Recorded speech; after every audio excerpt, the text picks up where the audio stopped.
Didn't even really matter if you hear me or not, as long as you can hear him. Ah, there you go. Good evening. Good evening. What a team. Yes. This is like a ventriloquism act. Guess who the dummy is? Well, we are super glad that all of you are here tonight, excited. We are broadcasting it online, so if you want to go back and watch it, you can. I don't know why you would want to, but you can. He says that about my sermons, too. Yes, mine too. We're here to talk about the missional communities tonight. Our hope is that we want to relaunch these missional communities. We want to make sure that everybody understands our heart and the reason these missional communities exist. Approximately 2.5 years ago now, I think, maybe 3. It's been a while. The church came together and we looked at what our current reality is. And the easiest way to define current reality is to say if we don't do anything, if we don't make any changes, if we just keep doing what we're doing, what is our future as a church? We'll fail or we'll die out. And current reality isn't necessarily the most pleasant thing in the world, but it's a truth that we need to be aware of, right? So we started looking at current reality. We're not playing the video yet. Is there a video? Yeah. Okay. Sloan, get with the program. We started looking at our current reality, and we started trying to define what our preferred future is. And our preferred future is where do we want to be and where do we want to go? And a few things came out of this, this planning and this strategic way of thinking. And we don't want to die out. That was number one. Number two is we want to see church growth. And number three is we want to make sure that we are following where God is leading. And so that led to a weekend retreat where we had about 30 to 35 people from the church that volunteered to get together. I believe it was at Camp Baldwin. Was that where it's at? Over by Shane and Peggy's house. It was over there. Over there, you know, way out in the country in the boondocks. We spent 2 days praying and discussing what the preferred future of Foley United Methodist Church looked like, and then discerning as a group where God was calling us. And out of this weekend retreat, we came up with 4 areas where we felt strongly and confidently that God was calling Foley United Methodist to be in mission in Foley, Alabama. And those 4 areas we named our missional communities. Now those 4 areas are kids, because we felt like God was calling us to make sure every kid that called Foley, Alabama home, to make sure they knew they were loved. We have some stats we'll get to in a little bit later, but there are a ton of kids, English-speaking, non-English-speaking, above the poverty line and below the poverty line, all of them in Foley, Alabama. Plus, we have an elementary school, which at the time was the largest in the state, 3 blocks away? 3 blocks away, walking distance. Walking distance. And so we said, we feel like God is calling us to be missional in the area of kids. The second area was real life needs. But we didn't want to just have a Band-Aid fix for real life needs. We didn't want to just see somebody that needs their electric bill paid and just, here you go, we'll pay your electric bill this month. What does that fix? How is that meeting a need? That's just fixing a need, temporarily postponing that need. It's not changing somebody's current reality. And so we said we want to be with God at work, fixing and meeting real life needs to a point that it affects change in somebody's life and in our community. And then the third area was we do one thing really well as Methodists, right? What is that? Eat. Amen. Amen. We eat. We love food. Right? And we're good at it. And we have one of the largest commercial kitchens in the city, right here on the property. And we said, how can we find mission, join with God in his calling to build the kingdom of God here and now in Foley with food? And then we said, well, let's look more than just food. How do you serve food? Where do you serve food? And what can we do through food? And that's how we came up with the table, where we said, really, the table is one of the most powerful places in the world, because that's where you meet people and you become equal. Rich, poor, black, white, male, female, doesn't matter. You sit down at a table and you're on equal ground. And that's where relationships get built. And so we said that's where we feel God is leading us, is to build relationships with our community. And one way we could do that is through the food and the table missional community. And then finally, we know that we're called to be disciples. But we didn't feel like that captured what God was calling us to do at Foley, Alabama, so that we can be in mission with him in Foley, Alabama. And so we tossed that around, and we discerned that what God is really calling us to do is transform, right?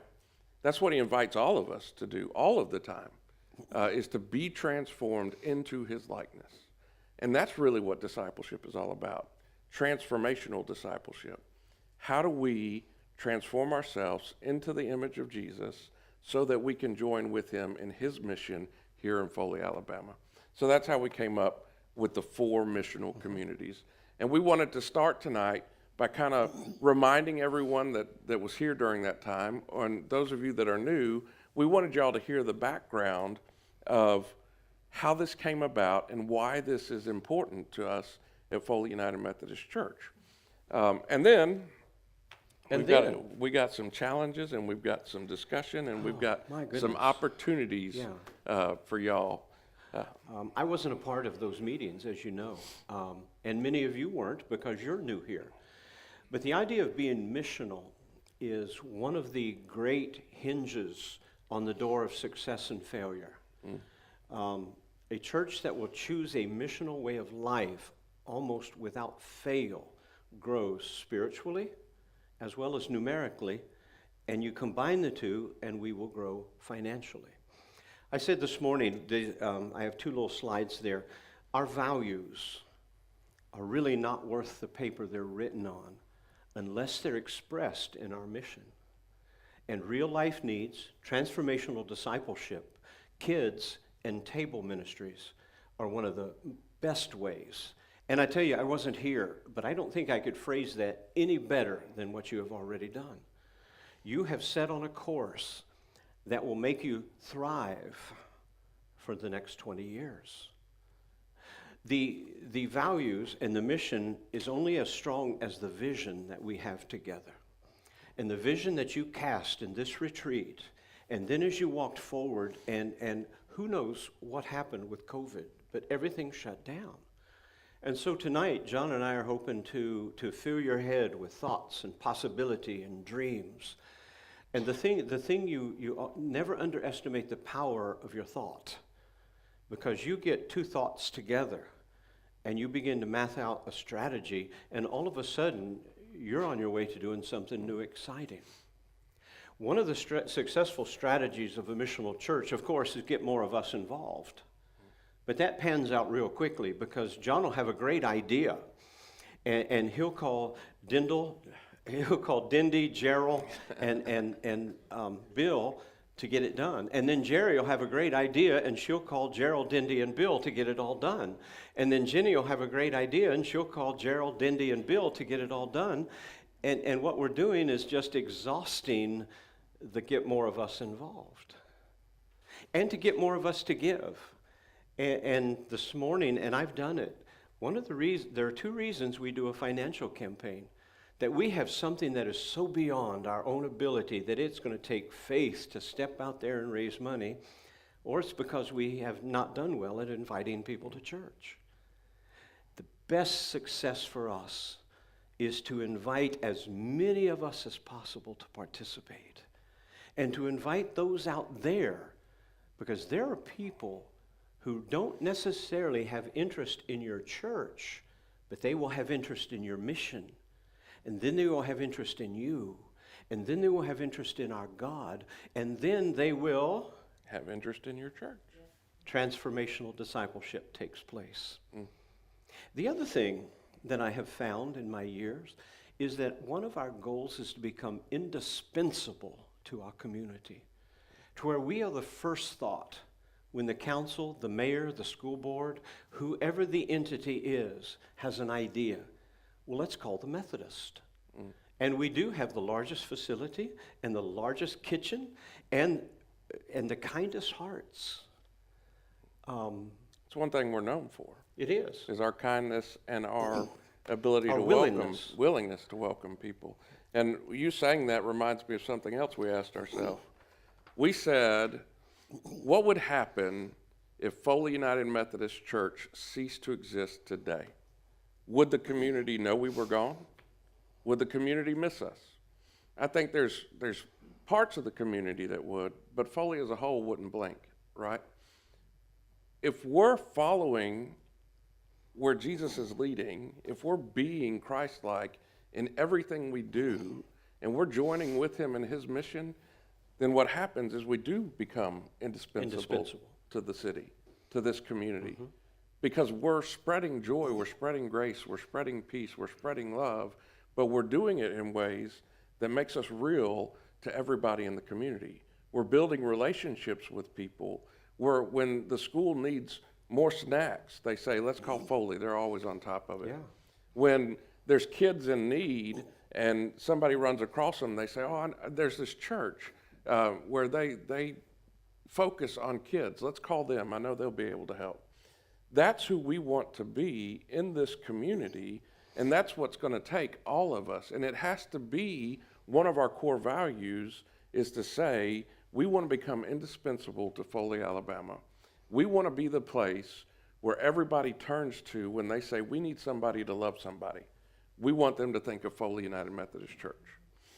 In the last week, or in the last month or so, twice, the city, the mayor, whoever it is doing a business symposium. And we came up in the meeting, call Foley. This week, one of the principals of our elementary or middle school has a problem with the coming year, and she called one of our folks and said, hey, Foley always engages. Do you think they would? So of all the churches in town, we're at the top of the people who ask. Let us tell you something about our community. Now, this is amazing to me that only 24,808 something of us call Foley home. We're that big. Now, we're paired with several other entities from Robertsdale to Orange Beach. Yeah. You know, we are bumper towns. There's no distance between us. The average age of our community is 47. What's the average age of 11 o'clock worship?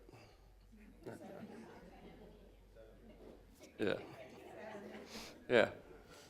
Now, one of the things we are tasked to do, and you will be tasked with us, if you want the 47s and under, it's going to be very intentional. And it's going to have to involve change. And yes, every now and then, even today, every now and then someone will come and say, why don't they come worship in here like we like? We're going to teach you how to talk and the things to say and not say. And I know as we do approach the median age, the filter comes off. But we want to learn to talk to your children and grandchildren so they want to come sit with us. Yeah. The average income is $58,400. Yay? That's not too bad, is it? Some of us make more, some of us make less. And the poverty rate for our community is 11%. That's better than some, worse than others. Mm-hmm. But look at our education. 16% of us in Foley are college graduates. 16%. 32% have finished high school. 24% have some college, and 7% have a college degree. So what that says about us is that we are solidly average. It also sets us up to be solidly middle class. Can you hear that? So what that means is And you can, today, Steph and I have a friend who started a health clinic in Mobile for the above poverty, below insurance. And many of his clients can make 40 to 60,000 a year. But by the time you put in a house payment of 1,000, an insurance payment of 1,200, and one car payment, you're back down toward poverty. Did you ever imagine we would see a day when we need nonprofit free clinics for people who are middle class? So in some of your generations where middle class was, yay, I've arrived, today it's, dang, how am I going to get through? This is something that is not surprising, but something we should be aware of. Education and income. I want you to look at this. Men in our community can make $46,000 a year on an average with a high school diploma. Ladies, do you see your figure? 29. Some college, a man can make 44. In some college, a woman can make 25. Don't you wish you didn't get any college, ladies? Because you could make 4,000 more. Your bachelor, a man can make 63, and a woman can make 37. Average male income in our community is 44. Average female is 27. Now, if you take a look at that, right now, does anybody see a group of individuals who may need the hope, the dreams, and maybe the assistance and friendship of a church? Somebody tell me who that is. Women. Women, yeah. Yeah, women. What about single moms? What about single moms? I mean, that adds a whole nother other dynamic. So Yeah. let's say you're a single mom and you're making that 25 grand a year and you have just become single. Dear, look at this next slide. Your poverty rate among men is 7%. What is it among women? Yeah. Okay? We're headed somewhere, aren't we? It's something that matters. We used to go to McKimmy Place, John. You know McKimmy Place over in Mobile. It's a homeless women's shelter. And different churches can go. And you can go and cook a meal for them and be with them for a time. And we would do that about every month, wouldn't we, Steph? And one Sunday evening, we took our church down there to prepare the meal. And they met two ladies from their neighborhood who worked at the local elementary school. Both of them had gone through a divorce. One was a custodian and one was a kitchen cleaner, worked in the kitchen. Both of them had been left. There was no alimony. They didn't have children, and they lost their homes.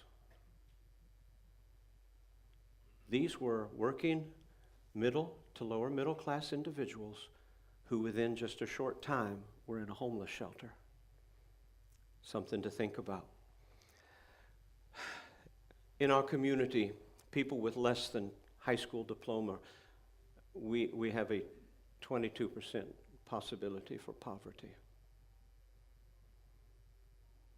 Now, John, in our discussions, this plays big in real life needs, discipleship. Absolutely. Mm-hmm. Absolutely. I think that all played a part in what led us to discerning these four areas. We had all this information when we went to the retreat. We discussed it, and we said, where's God calling us to be at work in the midst of the current reality of Foley, Alabama? And these are all stats that we looked at and said, how do we make a difference, and how do we become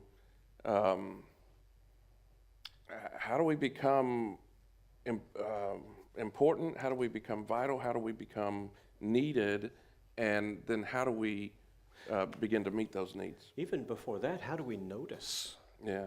Because in our world of semi-retired to retired, able to move to Foley, Alabama, or the coastal area, and we have all this around us. And wow, it hits us hard, doesn't it? Yep. Yeah. So tonight we're gonna walk through some ideas and some thoughts and share with you. one of the first pillar ideas. Are we ready for that?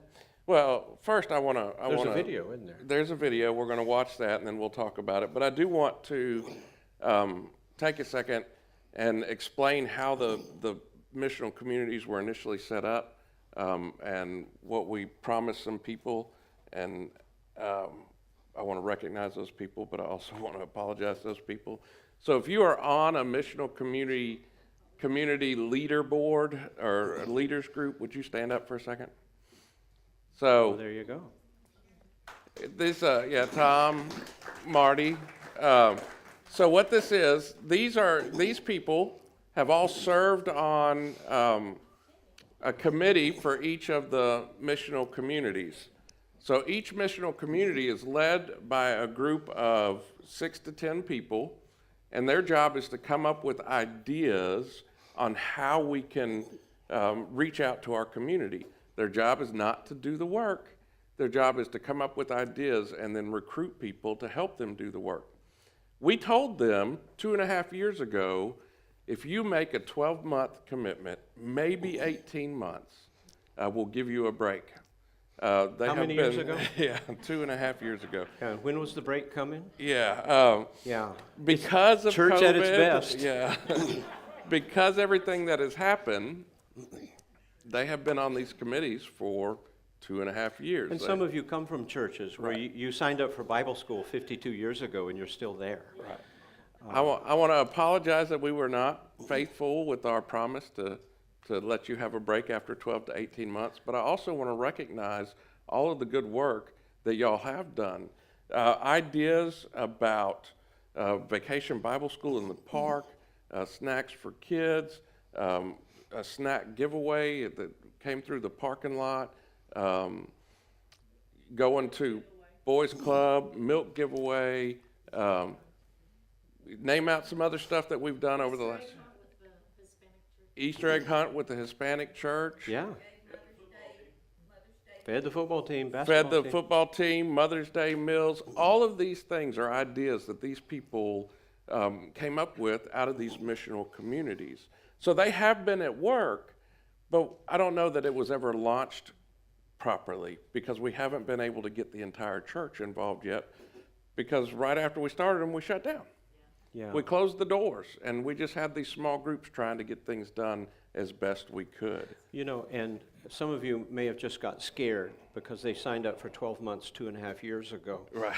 John and I are very committed that we're asking for volunteers, helpers, to give us a 6-month trial Yes. run. At the end of 6, or even before, you come talk to us, say, this is not my thing. Right. We want you to find your thing. And then at the end of the 6 and the 12, we will say, we'd like for you to step aside. Now, if there's just nothing else you want to do, we'll talk about that. Yeah. But we have enough people in and out of our church family that we can not use and abuse, which has been the church's motto for 150 years. Yeah. Longer than that. Yeah, there are people who still have to show up for the nursery a month after they've passed because that's how rigid we are with our commitments. And the other thing is, we know that we have an incredible group of people here at Foley United Methodist Church. The new people that are coming in, the people that have been here forever, we have an amazing group of people here that have a heart for our community and for serving God. We know that because we see y'all every Sunday. We see how you welcome new people in, we see how you interact with each other, and we hear talk about Foley and the city and this and that. So we know that God has placed a heart in each of you, that he has given you some talent, some gift that you can use to connect to one of these mission areas. It may not be feeding people, but it may be tutoring people. It may not be, That's right. I mean, a million different things, but somewhere there is something God has placed inside of you that inspires you, that you get excited about and say, you know, I enjoy doing this. And that's where we want you to connect with one of these missional communities. Years ago, and here's where the dream comes in. Your idea can sound so half-baked. I had the guy come to me once and said, could we host our model railroaders meeting? How geeky can that be? And I do love model trains. Well, across 6 months, half that group started coming to church. Why? We didn't charge them. Everybody else wanted money. And they just got to come and talk about their trains. They started coming to church. Anybody want to start a golf group? I'd be happy to do that. Yeah. Yeah. I want to know what 27 John, weeks, we'll set up a weekly meeting. It's a good idea, and we don't want to because we have fun doing this. Yeah. We don't want to keep any longer than we have to. John, why don't we go to, you want to do video? We'll watch the video. This is very well done. We're gonna kind of lay out, yeah, super well done. We're gonna lay out kind of a 6-month plan, and then we'll have a little bit more information, and then we'll talk about that. Kate, Shine on.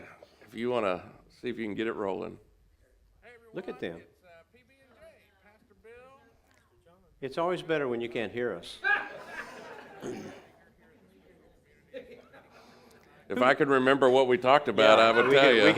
We could do this. Who told me this morning I take some getting used to? Somebody told me that this morning. What's that? One more time, Kate. Now, when I tested it, it worked. Sloan may have to fix it. You know, Kate's older.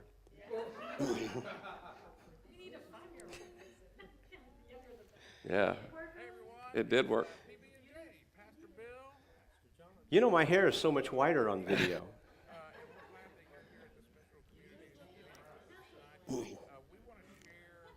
I tell you, while he's doing that, the principal called one of our members, Janae Dawson, this week, and they're trying to get 100 backpacks full of hygiene items, male backpacks, female backpacks for hygiene items.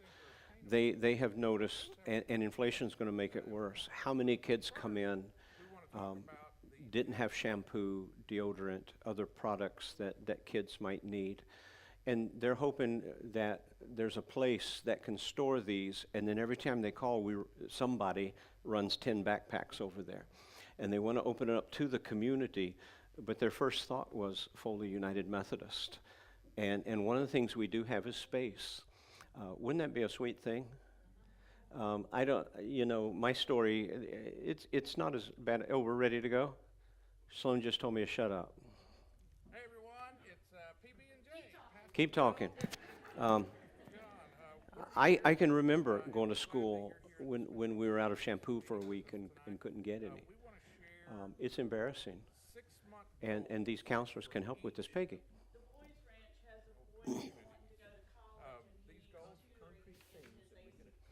Yeah.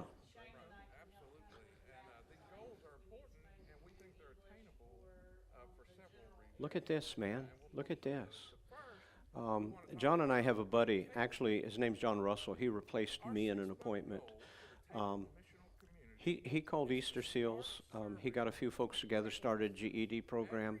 And when he was pastor there, it became the largest GED program in the city of Mobile. And it all started with 3 people who had a harebrained idea. Hey, I bet we can teach them how to pass the GED. Wow. It's not that hard. The things that restrict us are usually our ideas and the fear of overworking the people we always overwork. As of this morning, we took in another couple, White Sox fans, Gene. I have no idea what John Simons is going to do when this church becomes a solidly baseball-loving people. And people are going to go, football? Who follows that? And so, yeah, today as of today, we've taken in 57 new members since the last week of June a year ago. And these are all folks who'd like to do stuff. And you're going to hear it more from me. If you're calling the same people, Bill's going to spank you. Bill's going to take his belt off. Well, I'm just going to call John. And I'm going to take my belt off, and I'm going to go at you and say, no. Yeah, because there are other people out there, and they love baseball. Okay. Am I muted or unmuted? I think what we might have to do is just reenact the. Do you remember that airs. day? Kate does. Kate does. Are you going to so- ask us questions, Kate? What we talked about in the video was some different areas for each of the 4 missional communities, some 6-month goals that we feel I'm are ready. extremely attainable for all of us. We'd like to hit December and have a celebration Sunday where we go woo-wee. Look what happened. We'll call it woo-wee Sunday. So we started out on the video talking about the tables, and our 6-month goal doesn't mean it starts next Sunday, but by Christmas we want to have this started, and we feel like this is really attainable. And what it'll consist of is different people volunteering for a week, different groups of people taking 1 week a month.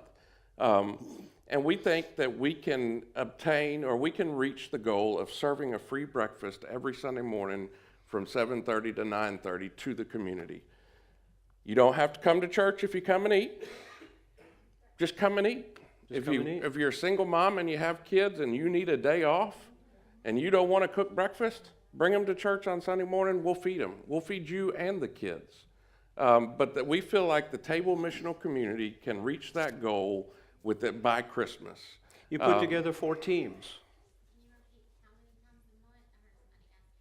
Every Sunday. every Sunday.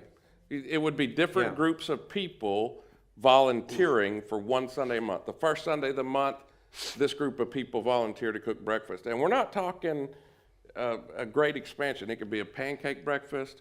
We can have grits, eggs, and toast one Sunday. We can have Jelly sausage toast. biscuits. Sausage biscuit. One Sunday. Each of the different groups can figure out what they want to do, but we feel like if we can provide a free breakfast to the family, or to the families that call Foley home, to anybody that calls Foley home, that allows us to have the opportunity to sit down with them at a table and begin to build a relationship with them. Yes, ma'am. Church is paying for the food. Church paying for the food. Yes. One of the things, so this is not about money. We're not asking people to give more money. We are doing fantastic with our budget. But what Bill was talking about, when more people come, we have more money. That's just a natural thing. That also allows us to give more money away. The church is not about making money. The church is about doing mission with what God provides. We know that God provides enough for us right now, and we want to do as much mission as we can. The budget this year, we set a block of money for each of these pillars to function with. Right. 4 teams of people, team 1 first Sunday, team 2 second Sunday. And I've seen this work. I have done the big breakfast on a Sunday, and worship attendance went up 25%. I can't do that in my head. One of my mouths, Sloan, you're the accountant. What is 25% of 200? 50? Yeah. That's 50 people, guys. Yeah. Yes. Are you saying 4 teams to rotate Mhm. for the next 6 months? Yeah. Right. You'll do it 12 times a year. Okay. 4 times for one time every, 1 time a month. okay, Yeah. for 6 months. For 6 months. For 6 months. That would be 6 times a year. And then next part of the year, you choose somebody else. Well, we want people that want to do it. We Yeah. want people that find joy in cooking. That's something that they love to do, and that's a way that they can do mission for people in the community because they already love doing it. God gave you that heart for cooking, and that's what we want to do. Anybody that wants Yeah. to come eat. Anybody wants to come eat? I'm going to quit preaching at the 8 o'clock and the 9:30 so I can be at breakfast. I'll be preaching a lot. I'll be holding a biscuit. No. No. No. We do 6 groups, 8 groups. Dang. And Yeah. the table community, the table missional community can work on the details, and anybody that wants to be on that committee can be on that committee, and anybody that says it's time for me to roll off is more than welcome. If everybody in the table missional community stands up right now and says, I've done more than my 18 months, I need a break, we're fine. We support that, and we will find some new people to take your place because What this is about is getting involved in the mission of Jesus, the mission of Foley United Methodist Church to join Jesus at his work in Foley, Alabama. Next, we talked about the Next, I'm kids. going to do the kids. We had 2 highly successful festivals last year. And again, we're kind of giving you the things for the first 6 months so that people can get in practice and see what happens. We want to expand what we're going to call it the Fall Festival. Some of you remember the trunk or treat. Add jumpy things, food, more activities with kids and their parents. The community just poured into our space for that. I want to say we saw 400 kids and parents. I got to meet so many neat people from our community. And we get happy people. You're looking one day. And we accomplish this. You park your car, you bring your candy, you offer to do hot dogs, you offer to do whatever it is that's your thing. Yeah, You gonna say something? well, at the Fall Festival last year, how many people did we have? 4 plus. 700. 700. It was Think- like 500 hot dogs. Think about that. Just think about that for 1 minute. 700 people on our campus. And you know what we did? We stuck signs out front. Yeah. And we just love them. Yeah. It's not about saying, okay, now you got to come to church. It's just about saying, we just want to love you. That's all we want to do. And we didn't have a ton of people from the church involved, I don't think. We had some tractors. I think we may have had 15 cars? Mm-hmm. What happens if we fill the parking lot with cars and that's your thing? You love to decorate and just be with kids and have a good time? You come out here and do that, and we have 700 kids come by. I mean, that's doing mission, right? Yeah, it was fun. And then we think we'll do that again right about Christmas. Let's end school, Christmas break. I watch those, the little children whose grandparents are from Ukraine. We first met them at Breakfast with Santa. Right. Precious children. And the community poured into our gym, and we want to expand that, jumpy things, the stuff we love to do, and have 2 big deal festivals, fall and Christmas, for our community. And again, 700 kids, signs out front. That's all we did. John, what are we going to do with transformational? Transformational discipleship. Before Christmas, we feel like we can start 6 new small groups. 6 new small groups. We can train 6 new leaders. If you're somebody that says, I can lead a small group, I don't mind having people at my house. I don't mind coming up to the church on one night a week and leading a small group. I want to build my relationship with other people in the church. We can train you to lead, or you can join one. But we feel like transformational discipleship can start 6 new small groups by Christmas. Now, what this is focusing on is not reading a book and just talking about the book, but building relationships, doing life together, and figuring out what a transformed life for you looks like. That's what these groups are founded on. I love John Wesley. I'm a good Methodist. He had this class and band system that was just really, that's how the church, it's how the church grew and how it became so people-oriented and why Methodism did so good. You had to go to a class meeting once a week, and that was like a small group. And you had a ticket, and it had to get punched. If you didn't get it punched, you couldn't go to church on Sunday. You had to have that punch ticket. Can we go back to that? Listen, there was level 1 where we just want you here kind of a thing. Right. But there was level 2. Did you read and pray? I didn't this week. Well, you're going to go somewhere else then, because, how many people would be here on Sunday if I told you not to come back if you're not reading your Bibles? Right. It's a great idea, John. But what does it look like to have people that care about you enough to say, what are you going through this week, and how can we help you? That's what these small groups are based on, and that's how we begin transformation. You can do it here, restaurants, home. Yeah. And if you we can in 15 minutes, 20 tops, teach you the basics of leading a small group. It's not teaching a Sunday school class. Right. It's leading a group, and we can teach you in 10, 15 minutes the basics. And if you need childcare, we will help provide childcare if you need that. the kids pillar and whichever pillar is engaged. We have the monies. We've arranged with a couple of students, and we're going to provide on-site childcare for these functions for the under 40s who have kids and would like to be more involved. Yeah, we're stepping there. Yep. Good thing. And then what about real life needs? Real life needs. Peggy's already jumped into the deep end of the pool as she mentioning tutoring. And is it the Boys Ranch you mentioned? There's a student who wants to pursue his GED, ACT to go to college. Most of us have had kids take the ACT, and you know, you can go there, you can arrange to meet, you can whatever we need to do to sit with this kid and help them prepare to study for that exam. We also, in the last few weeks, through a community outreach group that met here, encountered the young man Mitchell, who does the Literacy Council here. And they are aching for space to come in and hold reading classes for adults and students. And I said, well, why don't you use our space, and maybe some of our people would volunteer to sit.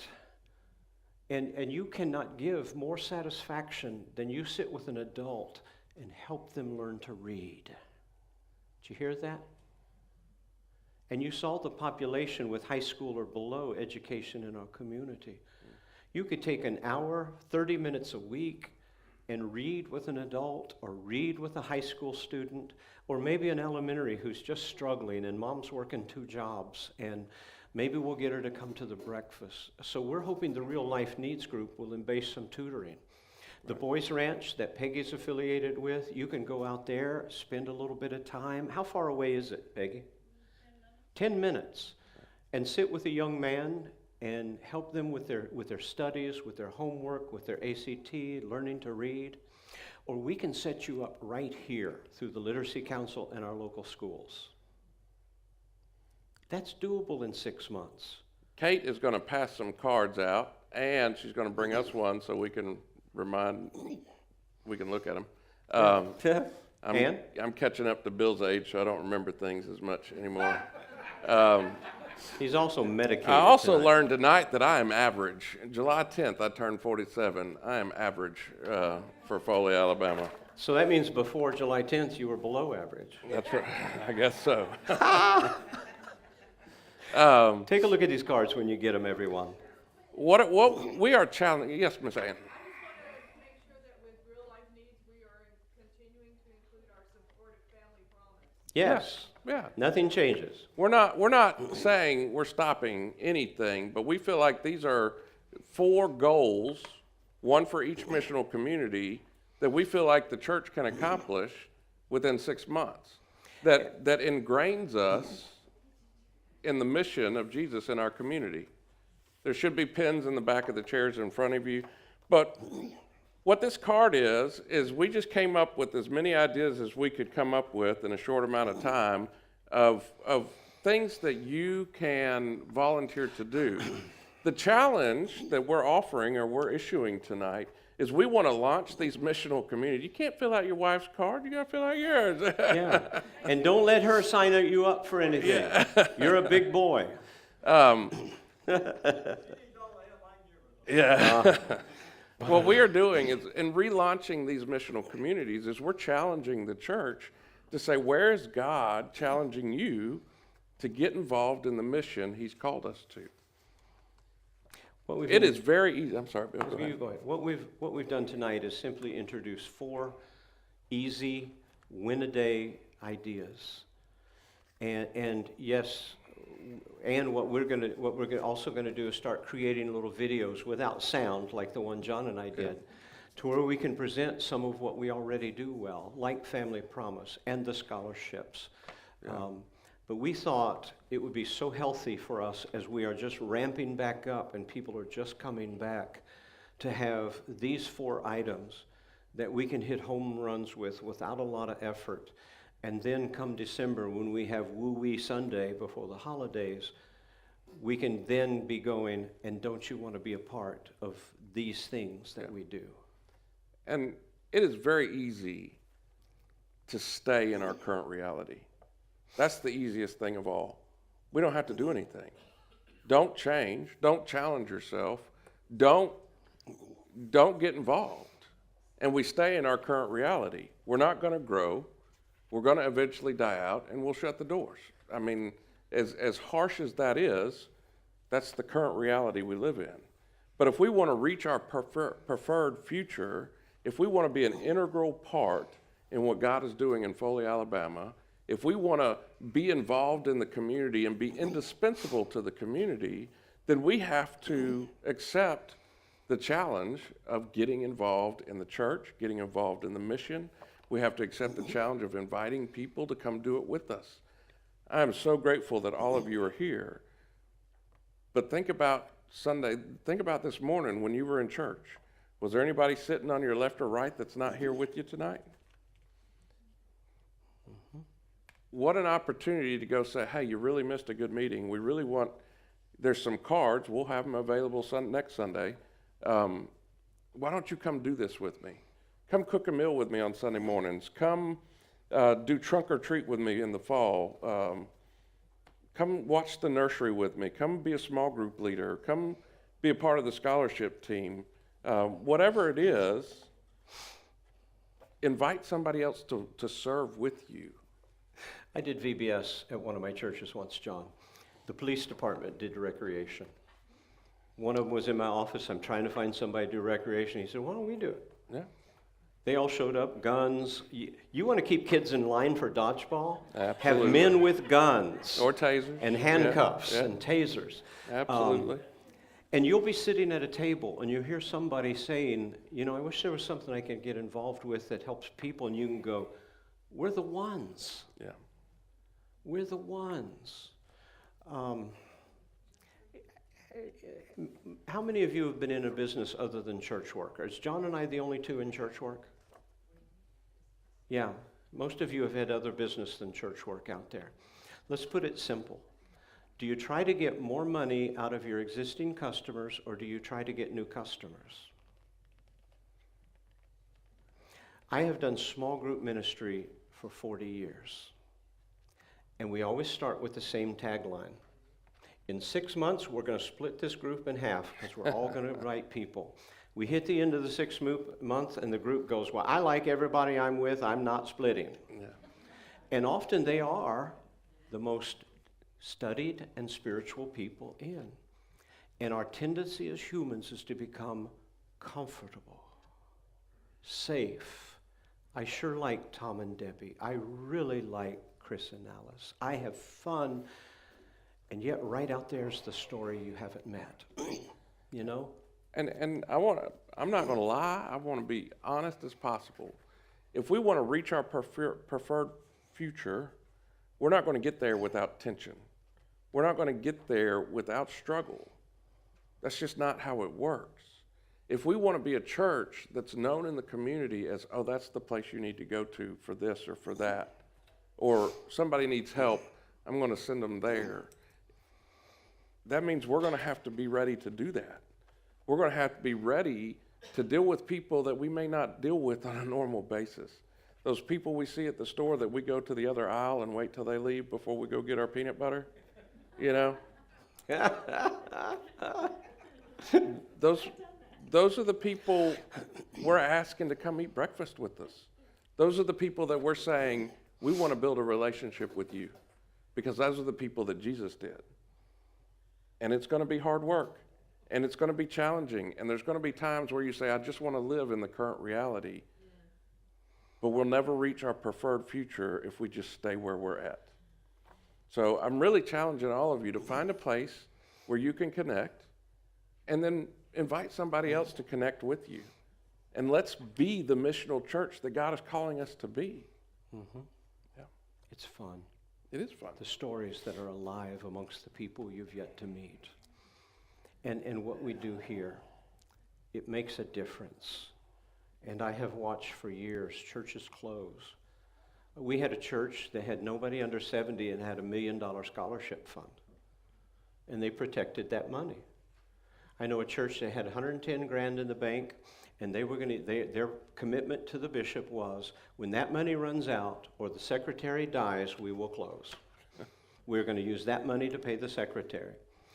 And if you take your car and you park it in your front yard and you never drive it, one day you'll go out and it won't start. But you can drive it for 200,000 miles and one day you'll go out there and it won't start.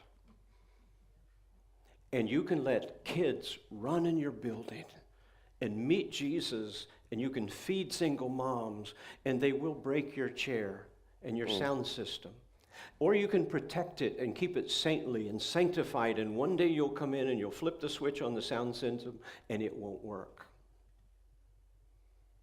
It's the nature of the beast. So let's burn out. Let's let them. I remember the ladies, we were in a Sunday school class and they were fussing over marks on the walls. The kids had got crayons and they'd written on the walls and they wanted it stopped. They wanted those parents either to get control or get out of here. We don't need them meeting here. And one old guy said, "Have you ever been a church that has no children? It is so sad." He said, "Let's give them crayons and point them to a particular wall and say, write on it." One of my, I can't remember the scripture right now. I know it's in Acts. It's around Acts 2 somewhere, where it says, "And God added to their numbers daily." If we're doing God's mission, He's going to add to our numbers daily. How joyous will that be when you come into church and you can't sit in your seat because somebody beat you to it? I mean, I know we're going to hear some grumbling, and I'm fine with that. I'll listen to it. Maybe from us. Yeah. I'll say, man, I hate that for you, but I sure do love it too. So, I mean, how good will that be? I don't know if this will be joyous, but how awful would it be if we're having two services at the same time? We got a contemporary down here and a traditional down there because we got so many people. We have to have so many services. Then we get to see who they like best, I guess. Which one are they going to listen to? We already know that answer. There's a lot of fun that'll happen as we do the mission. A lot of challenges, but a lot of fun. But it's all about God. It's all about having a heart for God. And the reason y'all are here and the reason you join this church is because you already have a heart for God. There you go. Now let's do the mission He's calling us to. It's about people. It's Yeah. about relationships. The kids, we want to see 2 festivals before Christmas. We want 700 kids running the property. We want parents and grandparents watching the road to protect them, not trying to keep them in line. We want tutors. I would love to see 6 people sitting with 6 students reading whatever it is they need to read.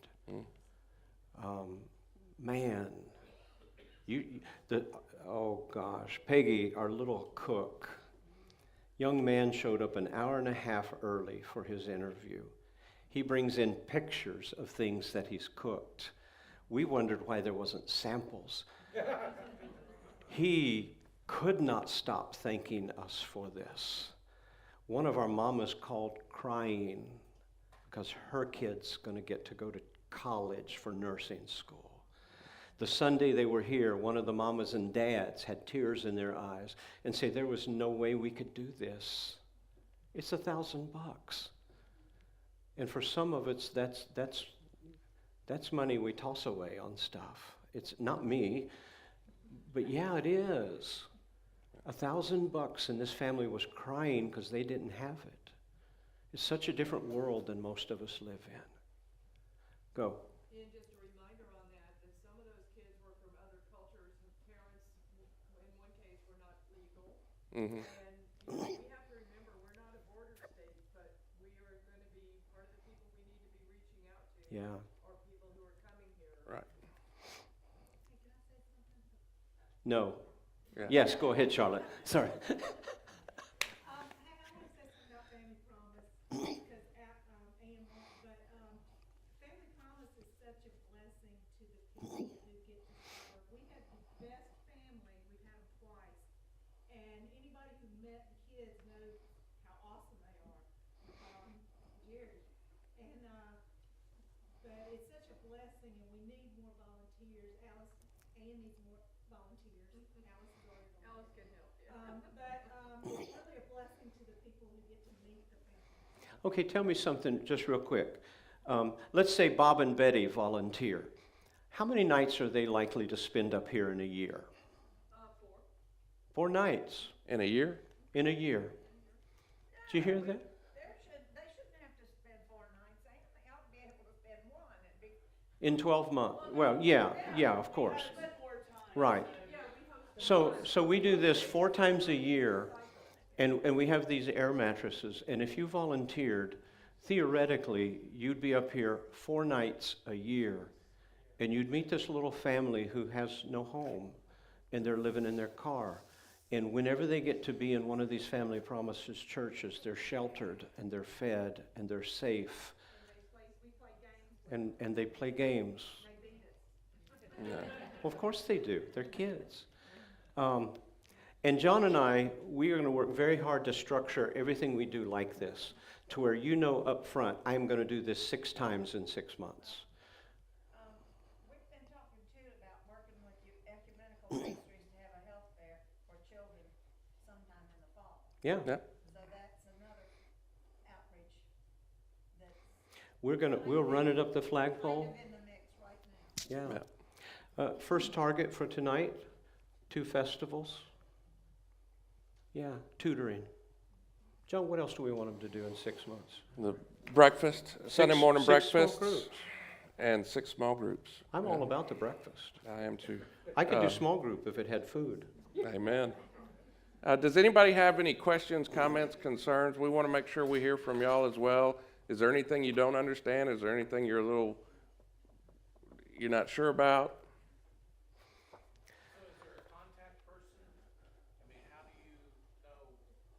Who's on what missional community? Just, let's start with getting the card, getting it to us, and letting us know. Yeah, what this card is for is, so each of the missional communities have a leaders group, and if they come up with an idea, they need somebody that's willing to cook. We'll have these cards with your contact information, and on the back you might check, I like to cook, and they can say, oh, well, this is a group of people that we know don't mind cooking or enjoy cooking. Let's see if we can set up some teams for the breakfast, that kind of thing. Yeah. If you're interested, excuse me, if you're interested in serving on one of those leaders teams, then come see me or Bill, and we can We'll have make to plug that in. connection as well. The pillar teams, the missional community teams, the real life, the kids, beyond the activities, that's where we will funnel ideas that come from the body. Right. Somebody calls and says, hey, health fair, and we're going to connect you with this group. They won't be doing it, but they will help set you up to succeed. Right. So if you're on one of these 4 teams, you'll be a part of connecting people together. Maybe you'll call Julie in the office and say, who all lives in this zone? How many new members have expressed an interest in this? And you will help us form the subgroups of the cooks, of the tutors, of the family promise, of this and that. Anybody, anything before we Did quit? I see another hand over here? Alice? Just as a comment to the kids, fish fry and I guess the table. We had an issue of 2 young children eating at the fish fry, and we only have 1 high chair. So that might be something in the back of your mind, anybody who has extra high chairs, booster seats. We may want to look upstairs, because I thought we had 3 or 4 of them. Yeah. Yeah. Okay. Listen. And if you're not involved in the fish fry yet, it's a great monthly thing. You don't have to go every month. In a good solid year, that'll generate $12,000 to $28,000 a year, and we're going to divide that into 3 or 4 areas and give it away. Jenny? Jenny? People are ready to get off the merry-go-round, if they're ready to get off the. Yeah, you let us know that too. Yeah. And our commitment is 6 months, we're going to say, is it time? 12 months, we're going to say, let's go do something else. Yeah. And we're going to do our very best to help you stay if you want and to help you move on if you need. We're committed to that. We have enough people that we should not be calling the same 5 names for everything that happened. And if you are, stop it. Yeah. Call Julie. She'll give you a list of possible people. well, I only want the people I can depend on, then you are so short-sighted. I am so sorry. Yeah. I'm about to take the belt off.